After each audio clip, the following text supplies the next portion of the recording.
Hey, welcome back to the Ping Pong Flick Show. My name is Chris Wong. It is Saturday, and this is usually when I just pretty much speak casually. But I want to talk about some things that happened today over on social media, and some people were concerned about it and were worried about certain things, like Humberto Gonzalez, who said, and I think it was just in spite for another person who was it Vinaldo Seven who kind of said what Ken Feige said, and then he says, you know what, I would bet that the Snyder Cut, there's no announcement of the Snyder Cut at San Diego Comic Con. So you just want to throw that out there.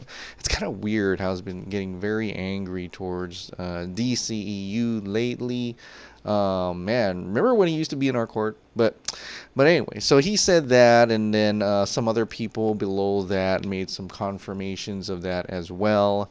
That was from who was it? It was right on Twitter. If you go on Twitter, you can see it. But another person. It was an insider. Forgot what it was. But it said, "Oh, there's no Snyder. Check their sources. There's no Snyder Cut." Right. So some people were asking me, concerned about that, what's going on with that, and we don't know. We don't know what's going to happen at San Diego Comic Con, and I think that's the exciting part because it's such a secret kept, right? I mean, some people are like saying there's some sources have said Aquaman trailer, one Shazam and Wonder Woman 84. Those are safe bets. If I was to bet anything, those are safe bets, of course, because those movies are in production right now as we speak. Aquaman is still in post-production. Shazam is in post-production. Wonder Woman 84 is shooting right now. Of course, that is the safe bet. Of course, when you're an insider, that's probably the safest bet you can do, right? Those three movies are going to appear at that San Diego Comic Con. So a lot of people are wondering, well, what about anything else? What, Snyder hinting and all this kind of stuff. It is be pretty strange if he's hinting all this just to troll us. I don't think he is. I think he actually means in somewhat. And someone told me that it's important that I didn't tag him. If I had tagged him, then he could have just liked it because I tagged him. But because I didn't tag him, he went out of his way and looked through it and saw that particular post and decided to like that one. So there could be something to be said about that, right? But just wondering now about all the sources and these people who are insiders and sources. I get it. That's great. That's your job. And like I said before on another video where Christian Harloff had an inside scoop, and that person, the publicist, his source, blatantly lied to him the day before it was announced. I forgot what movie that was. It was a movie, I can't remember now, but it was a movie that had, it had Steve Trevor, Chris Pine was in it, right? It was going to be that the one he rescues people in a boat. I forgot what it's called. And so he had a scoop that Chris Pine was going to be in that movie. And then she blatantly, his publicist or his source had said no. And the next day it was revealed that Chris Pine was indeed going to be in that movie. And so I talked about that earlier if you're caught up with my videos. But I talked about how he explained that the source, the publicist, would choose who they reveal this inside information. They'll give it exclusive to a certain media, certain blog, certain, it's mostly the main ones, like a Variety, Deadline, maybe. Is Deadline part of the big ones? Hollywood Reporter, those types of news outlets.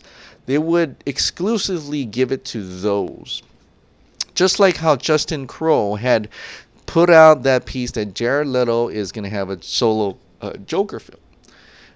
Nobody else talked about it because he only had it. They probably gave it to him. I don't know if anybody else, Jeff Schneider. Oh no, Schneider's not. He's working at Collider now. But other like Weintraub. Did Weintraub know? Did Humberto Gonzalez know ahead of time? These things, do they know? They clearly have sources, and they go through the sources and says, this is what my source says. So I know that statement is fact. What if your sources is who are getting their information from the publicist is waiting? The publicist is not gonna give those information to those certain people, and they're saving that information to be an exclusive to certain news outlets. That does happen. That does happen. You see that in politics too. They do that as well. So it does quite happen. I'm not trying to say that they're wrong. They could be right. Sure, the Snyder Cut, maybe it won't be announced at the Comic-Con, right? Interesting though, someone pointed out, interesting, Humberto Gonzalez said that the Snyder Cut won't be announced at San Diego Comic-Con. Did he just admit the Snyder Cut does exist? If you kind of twist his words around, but which makes it kind of funny. But if you go at him, he'll probably block you. But so I don't go at him. But it's pointless anyway. So whoever he's from, I thought he was still from the Rap. I'm gonna look at that. Humberto Gonzalez. Is he still? I mean, his post has been mostly for Heroic Hollywood. Remember when he used to be Heroic Hollywood, and now so he's still at the Rap. So he's still the Rap, right? So the Rap is pretty big. That's a pretty big news outlet. And he's the inside scoop for that. Although he doesn't retweet things from the Rap. He retweets things from Heroic Hollywood. Very strange. But, there's one from the Rap. But, so in my case is that it could be possible the publicist will be choosing if it does, if there is going to be an announcement of some sort at San Diego Comic-Con. So that's one. The other thing is it too early? And you're like, what? Why would it be too early? People will know by now, insider sources. And I specifically remember in July of 2013 San Diego Comic-Con, Batman v Superman. Most people did not know anything about that. That was a huge shock and a surprise. And so I tweeted out there, did anybody, I don't know for a fact, because I just started getting into that in 2013, right? I was still new to that. I wasn't much involved with this or Twitter in any such form. So social media back then was quite, not as prolific in like now. But Stephen Colbert, not the late night show guy, but Stephen Colbert, who did some articles from Screen Rant, he responded and said, I gotta admit, let me see if I can get to his tweet here. If you're listening, sorry it's taking so long. But hey, like I said, Saturday, and I'm usually these days, on Saturdays, I never am prepared for things. But okay, here. So he said that it leaked shortly ahead of time, like a few hours. So insiders, scoopers, sources only knew about Batman appearing in a Superman, possibly a Batman Superman film to be announced that day, hours before the actual announcement. Okay, and Stephen Colbert, who also says, yeah, BVS is the craziest example of that I can recall, though I try not to get too excited. I imagine their number one goal is to get people hyped about the immediate slate, Aquaman, Shazam, Wonder Woman 84, which we know. And I already knew that. Like, if it's a Snyder Cut, it'll be at the tail end, if any. Or if Zack Snyder comes out and says he's going to be working on projects, and oh, by the way, there's a Snyder Cut. It's like, if anything, it will be really quick and brief, because they do want to put their energy into Aquaman, Shazam, and Wonder Woman 84. I totally get that. I totally understand that. Aquaman is the official movie coming out in the end of this year. And Warner Brothers like to do extended cuts. Daniel RPK, another insider, he says, because so many people ask me about the Snyder Cut, I don't know if it's ever going to happen. Maybe it will. Warner Brothers loves their extended cuts, as we all know. Maybe it won't. I really don't know. If I'll ever hear something about it, I'll let you know. So he keeps an open mind about it. He's not closed, shut off, but he's opening mind about it. He said before he hasn't heard anything. He doesn't heard a no, I don't think, and he hasn't heard a yes. He just hasn't. It's been quiet, it's and we're wondering, why is it quiet? Why are there NDAs for a movie that will not exist? Why is there NDAs to talk about what happened in Justice League? What's up with that? And it could be they keep NDAs for along this period of time, and then when that NDA lifts, and if there's no Snyder Cut, or anything, or any leak of what done, if after the NDA is lifted, I want Jay Oliver to make a 5-part animated feature length, like The Dark Knight Returns Part 1, Part 2, the stuff he's did with that. Yeah, that would be so awesome and great. At least we'll see it in some shape or form. But if it does, if it does, it is. It does, right? So, and so that day, man, I remember it. I wasn't there. In July 2013, I had a huge setup, right? It was in this, not this house. It was in the other house. I had a couch. I had the TV on. I had the TV on playing like interviews from San Diego Comic-Con that day. I had a view, like a live showings, right? There was like of people who were in line and stuff at Hall H and things like that. It was so exciting. And I think my family left me alone and said, "This is your Super Bowl. Here you go." And I had the phone on, I had my computer on, and it was I know it's so sad. It's by myself, but you can hear, you got some live feed here and there. People are waiting. They're coming they're walking into the doors of Hall H. It's just like you're there, except I wasn't. I wish it was. But you can feel the energy without the smell, I guess you want to say. But you can get in there with them, and they're talking. Everybody's telling what's going to happen and this, like that.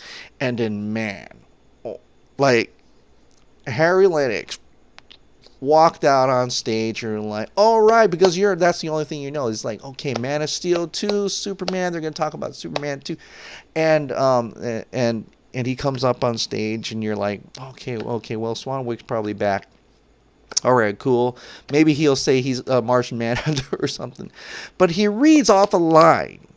He reads off a line from The Dark Knight Returns, and I know that line. And you can tell the nerds in the audience, they all know that line, man. They're listening, and we're like, wait a minute, that's Batman. Is that Batman? And at that moment, before the title reveal, I was like, I stood up. I remember standing up. I was like, Batman? Are they Batman? And then, boom, the title. The bat wings just pouring out into the Superman. I'm like, I was like screaming. I was like, oh my God. They're doing it. I think I remember my wife coming out, right? She came out, and I'm like, Batman and Superman, same movie. She's like, what? Are you crazy? Who did I marry? But it was like, I was so happy. There's tears in my eyes. I was like, I couldn't believe it. We're going to have Batman and Superman in the same movie. My wife's laughing now. I can tell she's like right there. And it was like, it was unbelievable. That feeling of like, you wanted to see this ever since you were a kid. Like, Batman and Superman in the same movie. You always get Batman movies, right? You get the Batman movies here. Whenever they're ever going to have a Batman and Superman movie. And they were going to do it. Wolfgang Peterson, that was back before I even knew that was even existing. Wolfgang Peterson was going to make a Batman versus Superman film. I Am Legend had that little teaser poster up there when Will Smith was walking through the city, and there was this giant Batman versus Superman poster. And that was in reference to the Wolfgang Peterson film. Of course, ultimately that got scrapped, but that was history. But and I was like, oh my, it's actually happening. It's actually at that point. Afterwards, I'm like, I hope they don't can this because they've canned it before, and you always get that fear that Warner Brothers would can it. They can, oh, I can't get it to work. You're always wondering, oh man. And when they had that first delay, it's like, oh man, it's not gonna happen. But it happened. It happened, and it was extraordinary. It's my best film of all time, Batman v Superman: Dawn of Justice. Incredible achievement, and it's just one of those dreams that actually came true, right? Although it was, hated and things like that, and my own friends kind of, turn their backs against it. But I still loved it, and that's what's important. It's what you love, and I want to get that experience again. Right? I want to get that experience again. I want to be able to get back in the theater, be with Hall H through the live feed has been a lot better now. Everybody's knowing how to work that more. Everybody's got a phone now. I think at one time, I forgot what year it was. Sam, Team JVS. I think I actually followed you. You had it on. I think it was you. You were at Hall H. Let me know if I'm wrong. But and you were in line with your friend or something, and I was there with you. But that experience, all the way up to the point to just finding out what's coming, what's going to be released. We know about the 3 movies, but I want to know what else is in that presentation. They're gonna have to go all out. They're going to have to go all out to get everybody back on board, right? They're going to have to do that. They're going to have to really come out swinging. And I hope Walter Hamada is really there to present things, I think before they had Zack Snyder and they had the other directors and things like that. But it is at this point that I think they really have to show the audience that they're confident in their directors, they're confident in the films they're going to make, they're confident that they can get people back on board, and just be DC, extending to be DC films, to be something to be appreciated of, and of course, make the big numbers. But that's what I'm excited for. The journey. It's the journey to what are they going to show? And but that part of that journey is the Snyder Cut, I cannot express how excited I am to see if possibly they would get an announcement, right? And maybe just on that day, hours before the presentation at Hall H, you don't know. Maybe a source would go on Twitter and says, there may be something with that Snyder Cut after all. You never know. So, for people who could kind of just lost hope and insider sources, I just think, well, hold on. Right. Just be prepared that it may not happen. And if it doesn't, I'll keep fighting for it until they tell us no. But just be optimistic about it, be optimistic, and just I'll continue to talk about it. If you're already done, then you're done. But it is a passion of mine, and I like to do this in my little sanctum right here, and I really hope for the best. And I think, and I actually really believe that Walter Hamada is making a change towards something else. And I really believe that Zack Snyder, who people claimed should have moved on by now, or they moved on from him, wouldn't constantly troll us with his DC movies.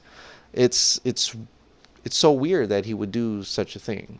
And I noticed he put a picture of his little theater, or his new office per se. He's building a new, and probably his own personal theater. Zach, if you're watching this, I'd like to get invited there, and maybe we can all watch the Snyder Cut. That will be quite something. But anyway, but yeah, so it has been an interesting day, and a lot of emotions going through with different fans and fan base alone.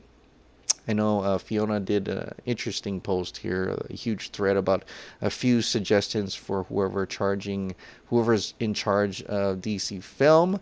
You can go check it out. It's really quite elaborate and long. It is ends up with a promotion of June 12th hashtag release the Snyder Cut. She also believes that it may not be announced then. Couple people have said it will be announced before San Diego Comic Con. That's, whoa, like if that happens, great. I wouldn't mind.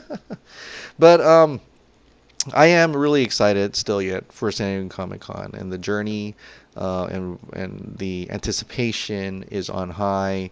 Not only for DCEU, I mean Godzilla 2. Come on, Godzilla 2. First time King Ghidorah, first time the Mothra, first time Rodan. The American versions of them. What does that look like?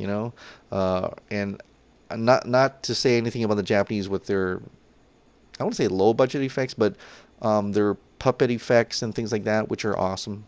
But what would be a massive, mega Hollywood budget for those monsters to look like? That's the interesting part. We did have a test screening, by the way, and I heard it was good. So I don't know how much of that CG was done, but that's interesting. There are a couple things here I want to talk about. I've never done this before, but there are some comments here on my last video that I found really funny, and I wanted to look at it real quick. While I'm getting to that, I want to shout out to, real quick, to, where is he right now? Here, 1 second. Let's see. Where is that? Right. Oh, here we go. Geraldo Cortez. I'm gonna put his video link here. He did a rendition of the Flash theme in Justice League, right? And it's pretty good. I mean, I think if you gave him an actual assembly, like an orchestra and band, he could create some pretty epic music. But with what he had, it does kind of reminds me like a Junkie XL in a way. It's suspenseful, it's fast and quick. You feel the speed of his Flash theme, and then he put it into a I'm serious. Well, taking George's Krypton's Codex lead on Twitter. Oh, okay. So he did the same thing. He put that scene where the resurrection of Superman, where the Flash goes through, and he threw his own music in there. And I actually think it works. So I want to give a shout out to him, Geraldo Cortez. Check out in the description to that video, and let me know what you think about that. But anyway, I wanted to talk about a couple things, and I think some people may be behind on. I talked about the whole Jeff Johns thing about how he had the power of creative and the creative differences between him and possibly him and Ben Affleck along with John Berg, right? So we had those issues, and it actually surprised me, this comment, right? This comment surprised. I put it on Twitter, but it really surprised me. I'm wondering if a lot of other people don't know this also. So this person said, I'm not gonna name his name, still trying to pin it on one or two guys. It's horse SHIT. For the Jeff Johns thing to work, you'd have to first believe that he was indeed given that much power, and then the silly theory that it went to his head. That was all PR bull to calm the fanboys. Ben Affleck himself is just as much to blame for certain bad decisions. Do you really think Johns had more power than Affleck? Affleck was all for rewrites and reshoots. The only difference is Ben played Batman and fanboys can't be mad at him. So, that was an interesting comment, because I'm like, am I missing something here? What year is this? Because he cannot not know, or maybe doesn't, that in July of 2016, after Batman v Superman released in theaters to critical, not very good acclaim, they had a lot of power struggles. There was a lot of different things happening. The main thing that happened, okay, if you're listening, the main thing that happened is who they put in charge of DC Films. They made John Berg executive vice president of DC Films. They made Jeff Johns the chief creative officer and president of DC Films. Those two are running DC Films. Everybody, including Ben Affleck, is below that tree. The only people that John Berg answered to was Kevin Tsujihara and possibly Toby Emmerich. And the only person that Jeff Johns answered to was Diane Nelson, who is now gone. So I think you guys, catch up on events here. That's what happened, and that's why I went with that, talking about how Jeff Johns probably butted heads with Ben Affleck, as Ben Affleck was going to be just a director, which is, a big title, but it's not. It's under the people running DC Films, under president, under vice president. Those, if you look up executive vice president, it's part of the thing. Even producers are below that. Okay, they choose who are going to be producers. They choose who are they going to be their directors. They choose them all. They have power. They have a lot of power. So that was interesting. I didn't get to read all the comments, but that struck me as very odd, and I'm wondering if other people did not realize that Jeff Johns is not just a writer or a creator on the DC side. When he was appointed to run DC Films, that was his title. He is power, and that was a big thing for him. I know Stephen Mohammed, who just says, just going to leave this here, as I heard you were talking about Famuyiwa. Also, you mentioned that only now you're wondering about how much dismantling did Jeff Johns do to DCEU, so maybe next time someone posts something on DC leaks, someone shares it with you guys, probably should not just put your foot down on it. Yeah, and I gotta say, I admit I haven't even seen that. So I possibly didn't even click on that. But I kind of knew how much, but I just forgot that Jeff Johns was a part of that whole Batman thing too, and how he was writing with Ben Affleck. So that was interesting. Now, last one. This is a fun one. I love this one. This one's awesome. Okay, this guy, Bob and Weave, he puts down this.